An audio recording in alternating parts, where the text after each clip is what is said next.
What do you want to be when you grow up?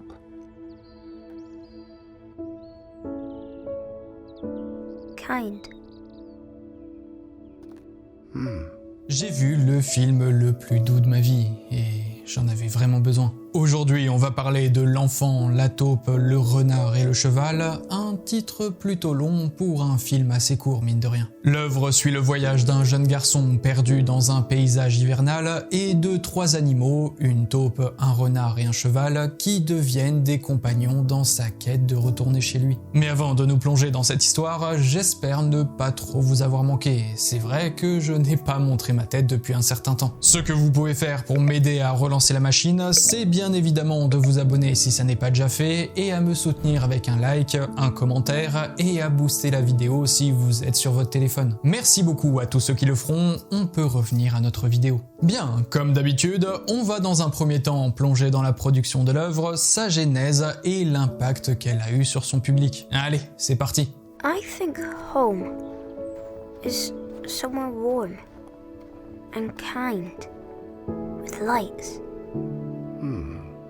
On va donc traiter aujourd'hui d'un court-métrage de Peter Baynton, adapté directement du livre illustré du même nom de Charlie Mackesy, publié en 2019. Né en 1962 en Angleterre, Charlie débute sa carrière comme jeune caricaturiste de presse pour le magazine anglais The Spectator, avant de devenir illustrateur pour Oxford University Press. Il se distingue par un style à l'encre et à l'aquarelle, volontairement imparfait et spontané, souvent accompagné de phrases courtes sur des thèmes universels comme l'amour, l'amitié, la peur, l'estime de soi, etc. Mais c'est bien en 2019 que Charlie Mackesy se révèle au grand public avec la publication de son livre The Boy, The Mole, The Fox and the Horse, qui devient un best-seller à l'international. Une œuvre dont les premières esquisses et l'avancée des dessins sont dans un premier temps partagées sur Instagram auprès de son public, alors touché par leur simplicité et leur sincérité. Tout un univers se matérialise et l'auteur développe une certaine communauté de tout âge et de tout horizon. Son approche est particulière, il ne cherche pas la complexité narrative, mais la résonance émotionnelle immédiate. Son travail ressemble plus à un carnet intime illustré qu'à une œuvre littéraire classique. Un atout immense qui a fortement contribué à la popularité du livre. Mackesy reçoit le prix Maddox Gallery de l'artiste de l'année lors des GQ Man of the Year Awards 2020 et le prix de l'illustrateur de l'année au British Book Awards 2021. Il était donc tout naturel que l'œuvre finisse par être adaptée sur nos écrans. Rentre alors dans l'équation Peter Baynton, un jeune réalisateur anglais ayant produit quelques œuvres comme Over the Hill en 2007, Save Our Bacon en 2010 ou encore The Lion en 2013. Bref, durant la décennie post-2010, il a réalisé des courts-métrages, des clips musicaux et des publicités animées, salués dans les festivals de cinéma les plus prestigieux du monde. C'est alors qu'il croise le chemin de Charlie Mackesy et ensemble, ils réalisent donc l'adaptation animée de L'Enfant, la taupe, le renard et le cheval, produit par Apple Studios, Bad Robot Productions et Non More Productions et destiné à une diffusion sur Apple TV+. L'équipe créative du projet fait appel à de grandes voix du cinéma anglophone comme Tom Hollander pour la taupe, Idris Elba pour le renard et enfin Gabriel Byrne pour le cheval. Et pour celle du petit garçon, on la doit au jeune acteur Jude Coward-Nicole, une grande première pour lui en tant que personnage principal. La première mondiale s'est faite sur BBC One le 24 décembre 2022 et à l'international sur Apple TV+, à partir du lendemain. Perso, j'ai rien d'Apple chez moi, j'ai dû visionner ce court-métrage par des méthodes légales, tu connais. Bref, je vous passe les détails, le film a remporté l'Oscar du meilleur court-métrage d'animation en 2023, ainsi que plusieurs Annie Awards, un BAFTA et d'autres nominations prestigieuses. And the Oscar goes to The Boy, the Mole, the Fox and the Horse, Charlie Mackesy and Matthew Freud. Les spectateurs donnent majoritairement des avis positifs, soulignant la poésie, la douceur et l'émotion du film, même si certains trouvent l'histoire trop simple ou légère. Ah, intéressant. Je reviendrai sur ça tout à l'heure. Mais avant de nous plonger dans l'œuvre en elle-même, j'ai une petite question à vous poser. Vous aussi, avant de visionner ce court-métrage, si bien sûr vous l'avez vu, l'avez-vous découvert sur les réseaux, en particulier TikTok? Comme mentionné tout à l'heure, Instagram a fourni une bonne base à Mackesy pour communiquer sur les avancées du projet. Mais c'est véritablement sur TikTok que ce court-métrage a explosé. Sometimes, your mind plays tricks on you. quasi l'entièreté de la communication du film, en dehors de la niche de l'animation, c'est fait ici. Du moins ce que j'ai observé, bien sûr. Je rappelle qu'on n'a pas tous la même TL. Quoi qu'il en soit, c'est bien grâce à la sensibilité du public et son désir de partager ce petit film sur les réseaux sociaux qui m'a donné l'envie de vous en parler à mon tour aujourd'hui. L'animation est un bon moyen de vous en mettre plein la vue via des procédés de toutes sortes. Mais parfois, l'animation peut tout à fait servir de support pour juste raconter une belle histoire. Mais alors, de quoi ça parle ? L'enfant, la taupe, le renard et le cheval nous met en scène un petit garçon seul au milieu d'une immense étendue enneigée. Il semble perdu et désorienté. Soudain apparaît une taupe dotée de la parole, polie et quelque peu maladroit, mais surtout complètement obsédé à l'idée de manger des gâteaux. Au fil de leur conversation sur la branche d'un arbre surplombant la vallée, on apprend que l'enfant est bel et bien perdu, qu'il cherche à retourner chez lui. La taupe lui conseille alors de suivre le cours de la rivière, mais la nuit tombe. Il retourne à leur arbre pour attendre le lendemain. Apparaît alors un renard ayant flairé sa proie, qui n'est autre que notre petite taupe, heureusement hors d'atteinte de ses crocs. Le renard nous apparaît naturellement comme dangereux pour nos deux premiers protagonistes, ce qui ne les empêcha pas de le libérer d'un piège dans lequel il s'est coincé. À la suite de plusieurs péripéties menant le renard à les rejoindre dans leur quête, ils tombent enfin sur un grand cheval blanc, lui aussi seul. Nos trois animaux suivent notre jeune garçon dans son aventure, créant une cohésion à la fois particulière mais bénéfique pour lui. Jusqu'alors presque inexpressif, il laisse enfin parler ses sentiments les plus forts. Mais alors qu'ils se rapprochent tous du fameux chez-soi recherché, une tempête gronde et stoppe leur progression. Une fois celle-ci passée, le cheval avoue au groupe qu'il cachait en réalité des ailes lui permettant de voler. Grâce à elle, notre petit groupe arrive enfin à un village durant la tombée de la nuit. Mais alors que le petit garçon semblait enfin avoir trouvé un foyer qu'il l'espérait tant, il se rend finalement compte qu'un chez-soi ne veut pas forcément signifier un lieu physique, mais aussi un sentiment. Et ce sentiment, il le partage déjà avec la taupe, le renard et le cheval, sa nouvelle famille, son nouveau chez-soi. Voilà en résumé toute l'histoire de l'enfant, la taupe, le renard et le cheval. C'est vraiment très beau, c'est poétique, ça ne dure que 32 minutes, c'est suffisamment rapide pour que vous n'ayez pas d'excuses pour le visionner. Hormis le fait qu'il faut avoir Apple TV+, il est vrai. Je n'ai pas de solution légale à vous proposer malheureusement, je vous laisse chercher par vous-même. Mais bref, ici, pour une fois, on ne va pas trop s'attarder sur la patte graphique ou l'animation qui servent de support, mais plus sur la mise en scène et le sous-texte. Comme énoncé tout à l'heure sur les retours publics, certes majoritairement positifs, il existe tout de même un certain groupe de personnes n'ayant pas accroché au film. Et c'est normal de ne pas aimer une œuvre, chacun ses goûts bien évidemment. Mais ce groupe de spectateurs justement justifie son manque d'appréciation en jugeant le film comme trop simpliste, lent, ennuyeux, cliché, naïf, voire niais. Eh bien, sachez messieurs dames que vous n'avez tout simplement pas compris le film. Il y a carrément des Reddit pour défoncer l'œuvre. Je me permets de vous lire quelques commentaires très parlants parmi tant d'autres. J'en suis aux 2/3 et c'est condescendant, banal et tous les conseils des compagnons animaux sont inutiles, tant en pratique qu'en philosophie. Ces citations qui composent l'histoire sont tellement banales qu'elles n'ont aucun sens. Ils visent clairement la foule amour, rire, amour qui prospère sur les platitudes. Ok. C'est putain de stupide à plein de niveaux. Une insulte à la narration intelligente. Regardez-moi, je suis malin. C'est comme une collection de citations d'inspiration Instagram générée par IA parsemée des poches inachevées. On dirait que Mackenzie essayait de créer la magie de Winnie l'ourson, surtout les moments vraiment poignants entre Winnie et Porcinet. Mais sa méthode, c'est juste d'en balancer une cinquantaine sans vraiment de fil narratif pour les relier. C'est tellement nul que si quelqu'un me dit qu'il aime ça, je vais probablement le considérer un peu moins. Ouf, le melon du gars. Eh bien, je vais essayer de mesurer mes propos. Vous n'êtes pas forcément la cible visée par ce court-métrage. C'est ok, vous avez votre parcours de vie perso et tout, j'entends. Mais parfois, voir plus loin que ce qu'une œuvre cherche à nous montrer peut révéler énormément de choses enfouies en nous. Des sentiments refoulés, des insécurités, des non-dits, en particulier si l'œuvre en question est destinée majoritairement aux enfants. Et oui, certains préfèrent adopter une posture condescendante et restent encore coincés dans le cliché qui revient à réduire l'animation aux enfants, mais qui ne sont pourtant même pas capables de comprendre un sous-texte. Oups, pardon,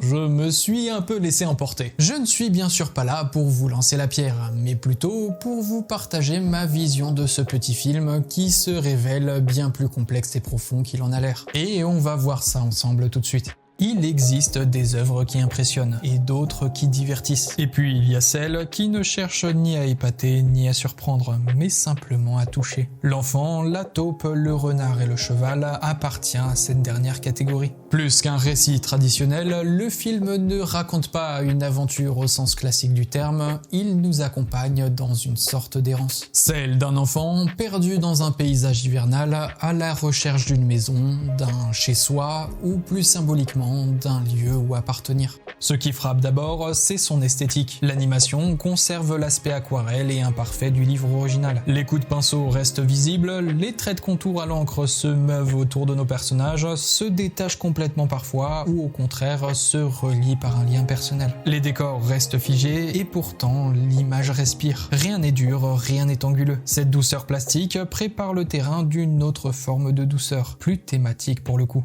What do you dream about? Home. Oh.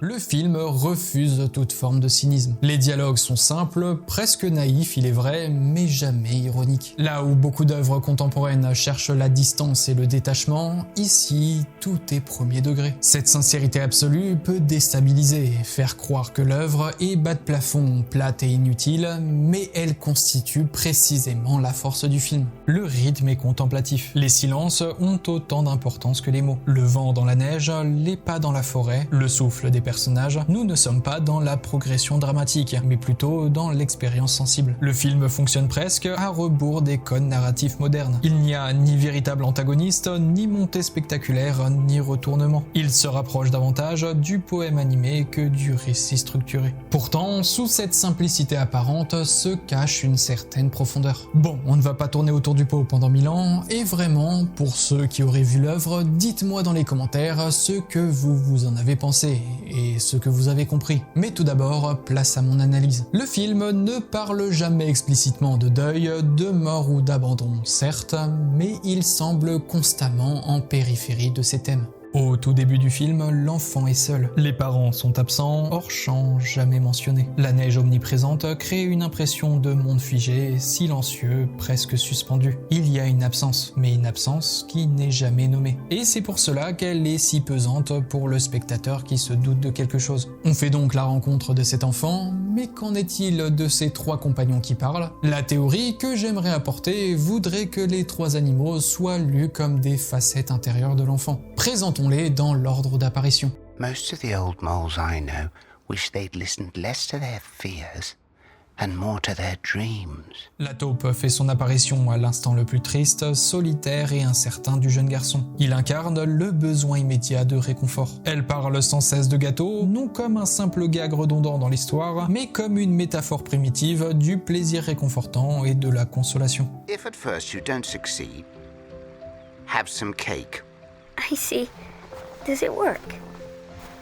Every time. Lorsqu'un événement fait mal, on cherche instinctivement quelque chose de doux. Le sucré, comme ici les gâteaux par exemple, devient une forme de régulation émotionnelle. Mais la taupe n'est pas seulement régressive, elle est aussi celle qui lie le groupe, qui pose les questions les plus simples et à la fois les plus profondes. Elle initie le processus du deuil. What do you want to be when you grow up? Elle représente cette part de nous qui accepte la tendresse sans culpabilité, le droit à la douceur, même dans la douleur. Dans les situations de deuil, il y a souvent une dissonance. Le monde s'effondre tout autour de nous, mais on continue à avoir faim, on continue à rire parfois, et on continue à aimer les choses simples. C'est le personnage le plus développé et le plus complexe pour nous, je trouve. Sûrement parce qu'on n'est plus des enfants désormais. Ensuite vient le renard. He looks hungry. He does. Le renard apparaît dans un premier temps dans son rôle le plus primaire et naturel. Il est solitaire et chasse ses proies pour se nourrir. Mais une fois blessé et pris au piège lors de sa deuxième apparition, il incarne alors la méfiance née du traumatisme. On le voit bien, même quand il est le plus vulnérable, il garde cette agressivité. Un peu comme les chatons traumatisés qui feulent par peur d'être blessés à nouveau. Le renard ne fait pas confiance, non par méchanceté, mais par protection. Il symbolise l'instinct de survie après la blessure. Mais le premier geste de bonté de la taupe va réveiller en lui quelque chose de nouveau, une certaine ouverture au monde. Il va d'ailleurs suivre notre duo, sauver à son tour la taupe de la noyade, sans attendre de gestes d'affection en retour. Mais c'est une fois le cheval à leur côté que le renard ouvre enfin son cœur et sa parole. I often feel I've got nothing interesting to say. Quant au cheval, immense et pourtant persuadé d'être faible, on pourrait voir en lui une certaine forme de dépression silencieuse. Une acceptation primitive de la mélancolie de ce monde, une fatalité douce amère. Hello. Have you been here a while? It feels that way. Le cheval est vraiment grand dans le plan. Il est fort, imposant, rapide et pourtant si calme. Comme raconté dans le résumé de l'histoire, il déploie ses ailes à ses compagnons et révèle sa véritable nature. Well, we love you. Whether you can fly or not. Ce geste est l'un des plus forts du film. Il évoque enfin la honte d'être vulnérable, la peur d'être différent, la tendance à dissimuler sa propre sensibilité. Lorsque ses ailes apparaissent, ça n'est pas une révélation héroïque, c'est un aveu, une acceptation. Une nouvelle étape du deuil a été franchie.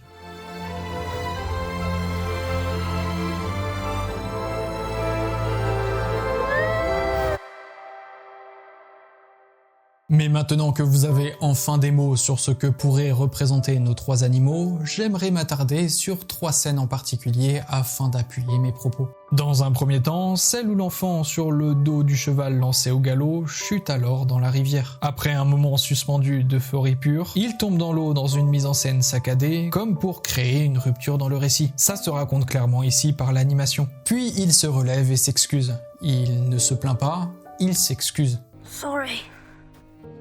It was an accident. It's my fault.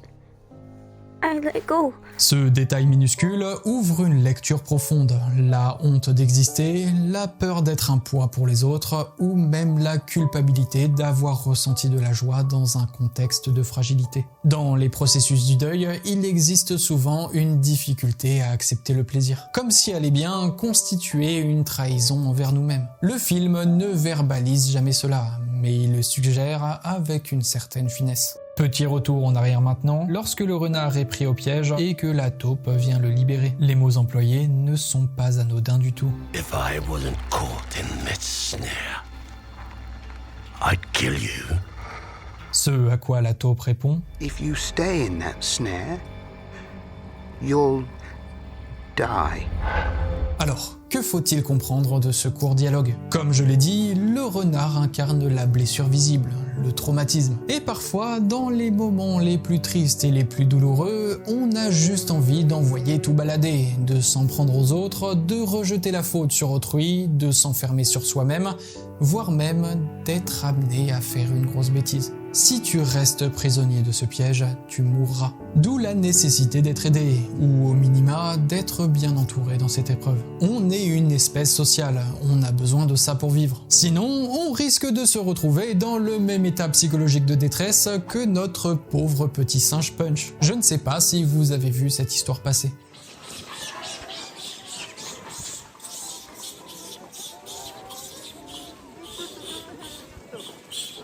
Enfin, la scène de revoir à la fin du court-métrage. Après la tempête, le cheval ailé amène notre petite troupe à l'entrée d'un village aux maisons allumées dans la nuit. L'enfant semble enfin avoir trouvé son chez-soi. Il dit au revoir aux trois animaux avec calme et gratitude, comme s'il franchissait une étape intérieure plutôt qu'une séparation déchirante. Il se sépare de ses lui intérieurs pour pouvoir avancer dans sa vie, reconstruire un foyer, être de nouveau heureux en sécurité parmi les siens. Mais l'enfant hésite et renonce finalement à se séparer de ses compagnons, car comme il le dit, « Home isn't always a place, is it? »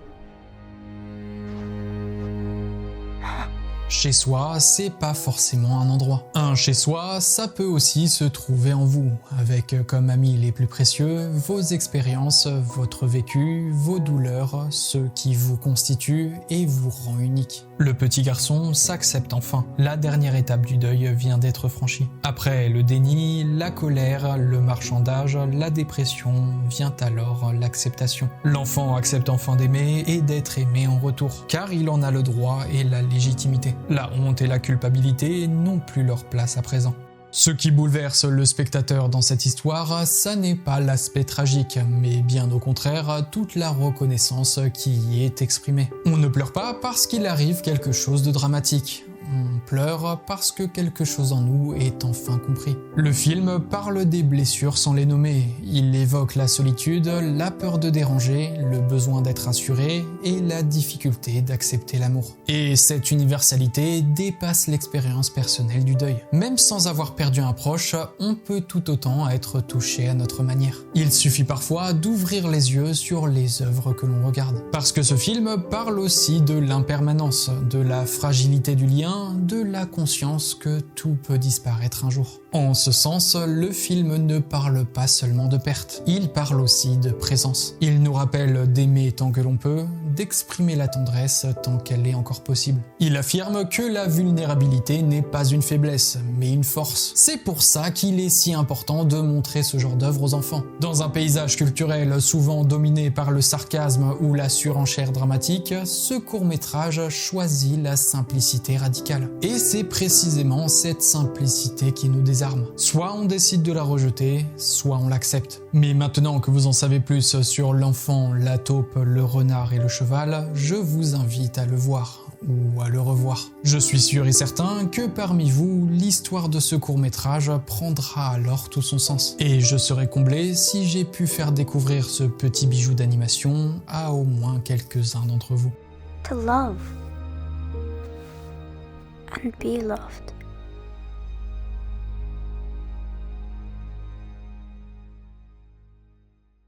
Voilà, chers amis, c'est la fin de cette vidéo, j'espère qu'elle vous a plu. Elle a été personnellement plus difficile à faire que beaucoup d'autres vidéos. Déjà parce que j'en ai pas sorti depuis un moment, faut se remettre dans le bain, mais aussi par rapport au sujet traité. J'espère vous avoir donné envie de découvrir ce petit film en tout cas. Bref, n'hésitez pas à vous abonner à la chaîne si le contenu vous a plu, lâchez votre like et votre meilleur commentaire, ça soutient énormément. Et enfin, pour ceux qui le souhaitent, vous pouvez également me soutenir financièrement via ma page Tipeee disponible dans la première ligne de description et dans le commentaire épinglé de cette vidéo. Merci à tous ceux qui le feront. Sur ce les amis, je vous laisse, continuez de regarder de l'animation de toutes sortes, laissez-vous emporter par des histoires différentes que ce que vous avez l'habitude de voir, continuez de créer, de vous émerveiller, mais surtout, n'arrêtez jamais de rêver. À la prochaine.